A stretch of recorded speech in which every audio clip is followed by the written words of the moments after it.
Welcome back to Fix Your Apps. In today's video, we'll be showing you exactly how to change the cover photo on an Instagram post step by step. Make sure to hit that subscribe button so you don't miss out on more awesome tips and tricks. Step 1. First, go ahead and open Instagram. Step 2. Now, tap your profile icon at the bottom of the screen to head to your profile. Step 3. Find and select the post you want to change the cover photo for. This could be a reel or any other post you've shared. Step 4.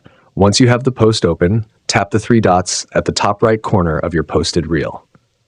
Step 5. A menu will pop up. Tap on Edit to start making changes.